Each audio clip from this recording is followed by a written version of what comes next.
As child life specialists, we work with our patients and families alongside the medical team to help make sure they understand what's going on when they're here at the hospital.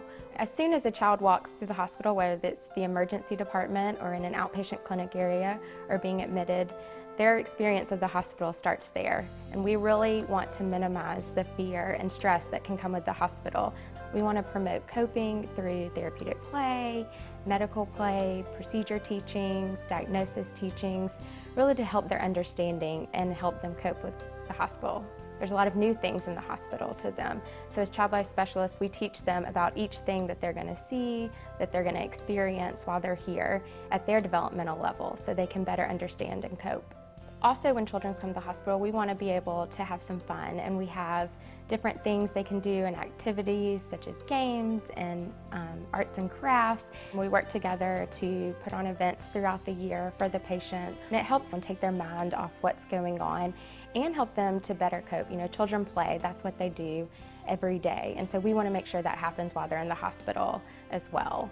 We're fortunate that our job as child life specialist is well respected among the medical team. Working alongside the medical team, working with a patient, we're able to help them promote coping and cooperation. When I walk into the room and I see a child life specialist there, I know that this patient is going to be able to interact with me so that I can get the best history and physical exam to help me take care of this patient.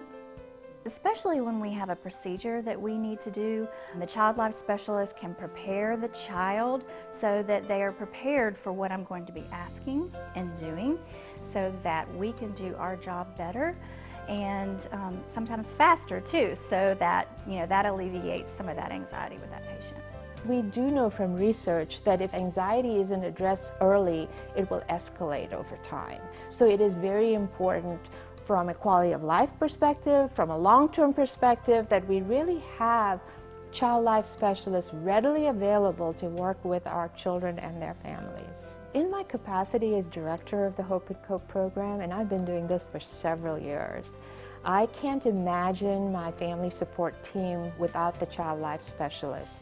They are very critical to the adjustment of children, to the normalization of the hospitalization process, and to help families know how to communicate with children about the disease, about the treatment, how to work with healthy siblings. So really, from what I see, child life is frontline. I work very closely. I mean, I feel very fortunate to have amazing child life specialists work with me. And I would tell any parent when they come into this hospital, if you don't know about child life, or nobody mentions them to you, please ask. Ask if you can have a child life specialist work with your child specifically to help them understand why they're in the hospital, what it's going to be like, help prepare them, and help the parent too understand, how do I talk with my child, and how will I talk with my other family members, and how do I talk with my siblings? What do I tell my sick child's healthy siblings about what's going on?